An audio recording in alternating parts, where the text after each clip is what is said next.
But there are one or two points which I need to emphasize. One point which is very important is the 6 hats are not, repeat not, repeat not, repeat not categories of people. A lot of psychology is obsessed with categories. He's this, she's that, he's this, she's that. Once you put people in boxes, they sink ever deeper, never get out. The 6 hats are absolutely not categories of people.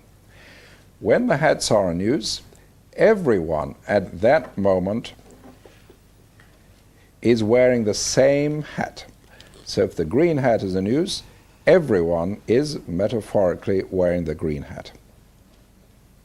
It's not a matter of someone sitting there saying, I am the resident black hat thinker, that's all I'm going to do. Everyone is wearing the same hat. Then the hat will change, everyone changes.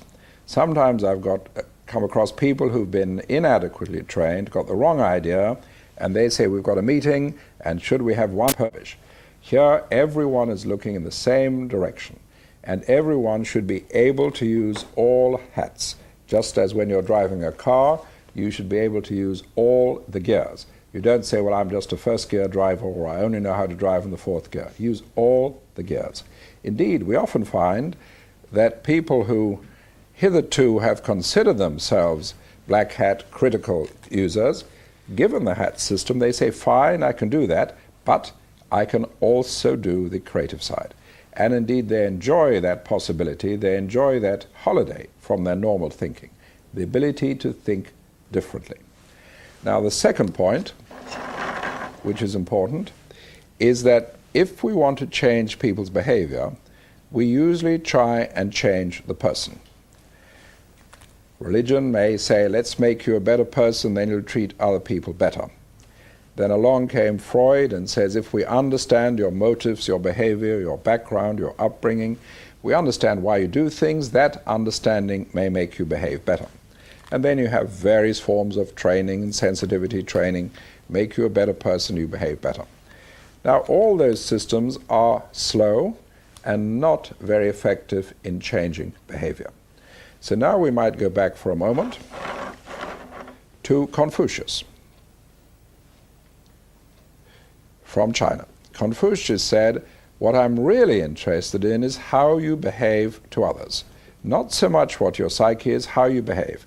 How you behave to your family, to your subordinates, to your superiors, to your colleagues, and so on. Get your behavior right, and the rest will follow. Now, the 6 hats mode is in that direction. If you are an aggressive person, the 6 hats is not going to say to you, don't be aggressive. But if the yellow hat is in use, then be aggressive, but you have to use your aggression in a positive, constructive fashion. So by going straight to behavior, you can get big, big changes. You're not trying to change people first in order to get different behavior. You're going straight to behavior. Now, there are 2 broad ways of using the hats. The first way is what I call occasional. Occasional, as it implies, is the use of a single hat, one at a time. You might be having a discussion, an argument or something of the sort, and at a certain point you feel you need new ideas, you need fresh alternatives. So you say, right now, for 3 minutes, let's have some green hat thinking. That indicates 2 things. Let's have some deliberate creative thinking, and let's all think in parallel for that time. At the end of that time, you can get back to your conversation, discussion, argument, whatever it was. Later on, you might get to a point where you have a suggestion and you need to assess the risks. So you say, let's have some black hat thinking for a limited period of time. So occasional means the use of a single hat in order to ask for a mode of thinking. This can become part of the language of a school, of a family, of an organization. So at any moment, whether it's a family argument or discussion or in school and you're treating a subject, you can say, right now, let's have some green hat thinking on this. Now, because the colors of the hats are artificial, it allows you to ask for a big change in thinking very sharply. If you just said to yourself,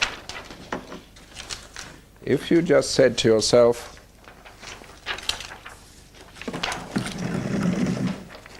or to others, don't be so negative, or let's be more creative or something, that is very weak.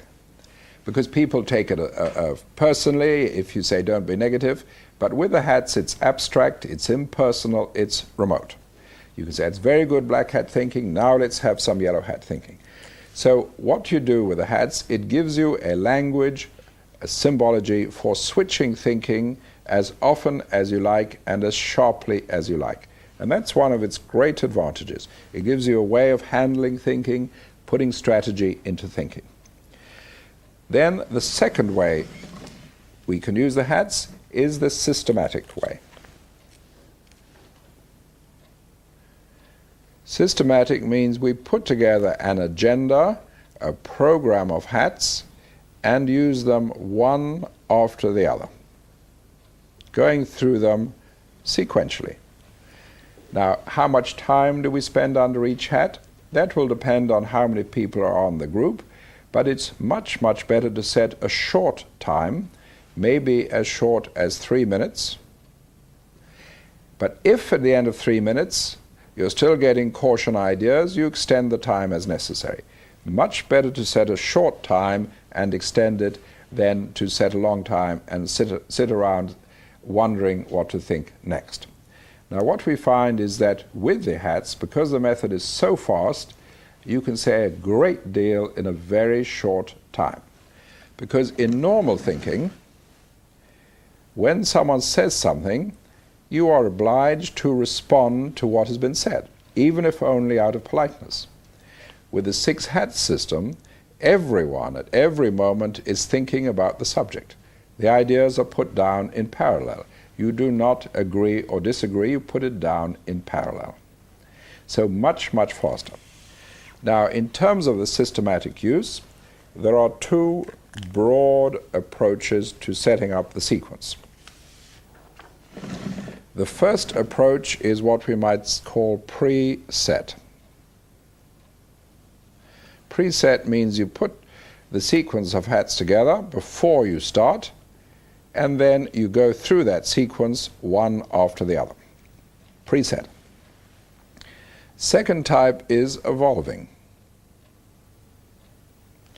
Evolving means you choose the first hat, and when you've finished with that, you choose the second, and when you've finished with that, you choose the third. Now, I would advise you against evolving until you are very familiar with the framework. The reason is that you will spend so much time arguing about which hat to use next, you won't have much time to think about the subject. So now there's no one right sequence. You can use each hat as often as you like or not at all. There's no one right sequence. The sequence will vary a lot depending on the subject that is being considered. Generally speaking, you would always start with the blue hat. The blue hat at the beginning is to say, what are we thinking about? If it's a problem, what are alternative definitions of the problem? The blue hat is there to say, with what do we want to end up? The blue hat is there to set the agenda of hats as you go through. So the blue hat is setting up the situation. What are we here for? What are we doing? What type of thinking is it? Is it problem solving? Is it exploration? Is it design? Similarly, at the end, we have another blue hat, which is like the other bookend, and this blue hat says, what have we achieved? Under this blue hat, we make decisions, outcomes, we design the next steps, and so on. Now, very often people say to me, all this is exploration, how do we make the final decision? What in practice very often happens is by the time you've got to the end, the decision has made itself. Because if we look at it, what is decision making? Decision making means directing our attention to the consequences of a choice, to our feelings, to our values, and making a decision. But if all these have been laid out under the hats, the decision has actually designed itself. So when you come to the end, the decision is very often self-evident.